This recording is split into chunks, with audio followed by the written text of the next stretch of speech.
Hi, so today I'm going to show you a version of a square that's easy to make and doesn't take a lot of tools. You'll be able to actually build a square and make it square without needing a square.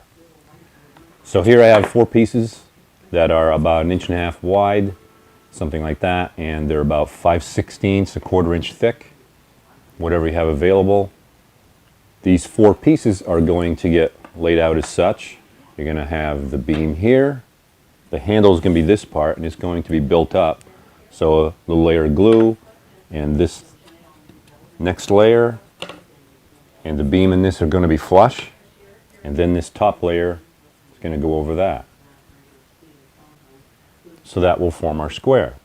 I'm going to have it protrude here a little bit and come out here a bit too to make it a little interesting. As you can see here, the handle is kind of cut to length. Anyway, this is how we'll kind of lay it out. Make sure that you have the beam protruding through the top and the end the way you want. So now we can square it up, mark a couple lines where you want to keep the glue away from,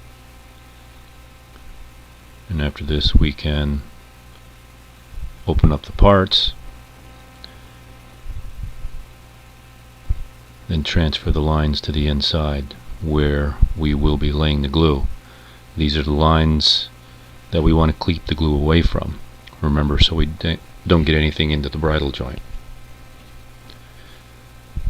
When you do lay the glue down, bring some close to the edges, some in the middle. Having some close to the edges is helpful because it'll squeeze out from between the layers and fill any gaps that you may have between each layer of the wooden handle. Add a little bit more as you see fit. Make sure you get an even layer. It doesn't have to be super thick. Once you put the clamps on, you'll get a lot of squeeze out. Make a nice thin layer, spread it out.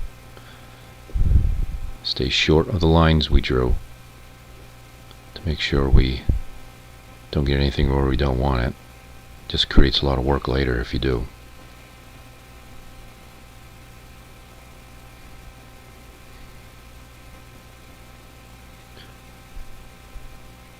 Little glue on the center part.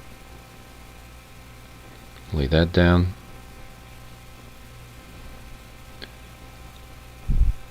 On the other side. And then put the last part of the handle down. Kind of bring it together, and just using the beam to square the ends up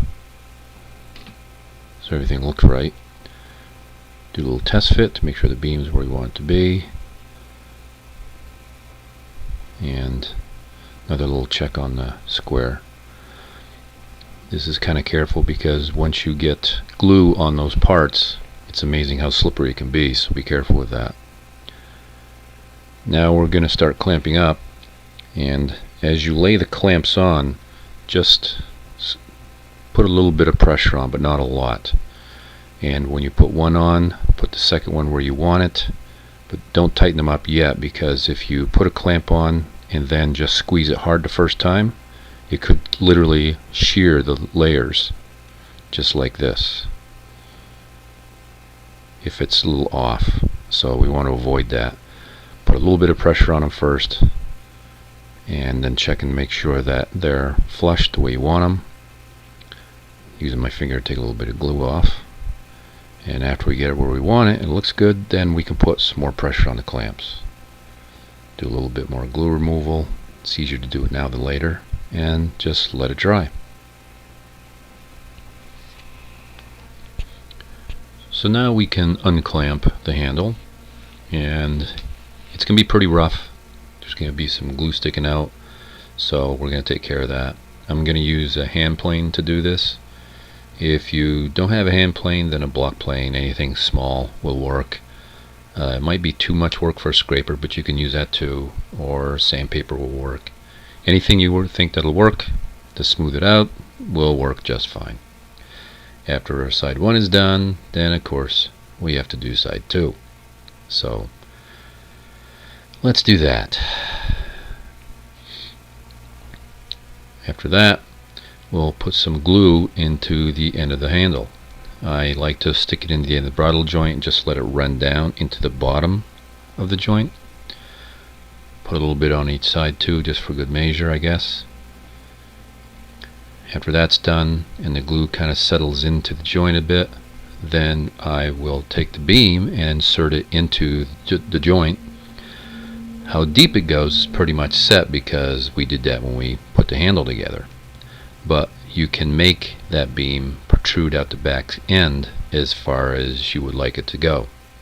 Whatever suits your fancy. This is purely something for the look, and it doesn't really apply to the function at all. So once it's set, I'm just going to let it lay there for just a few minutes, and then we'll get back to it.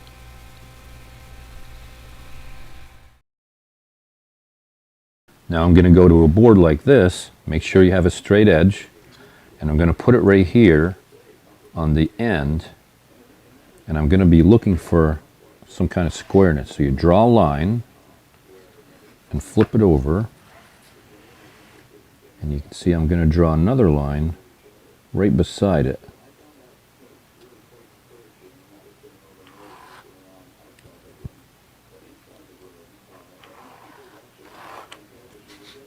Okay, so it's narrower here than it is here, which means I got to take some material off this end. And right now I'm going to move it a touch so I can just bend it a little bit. So it's right about there. Okay, so that's where I want it to be for right now, but that's when the glue is actually still soft. So I'm just going to leave it in this position and just let it dry. And we'll be back in about half an hour or an hour once this glue sets up. Alright, so my square is all dry. So now I want to do a final squaring on it to make sure it's okay. So I'm going to bring my board over here again and use my straight edge. So right here I'm just going to draw a line again. Flip it over, and just you can see this up close. Come close to it.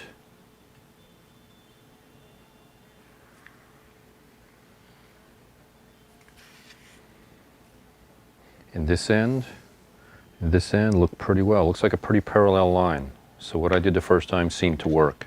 Let's get rid of that and check the inside.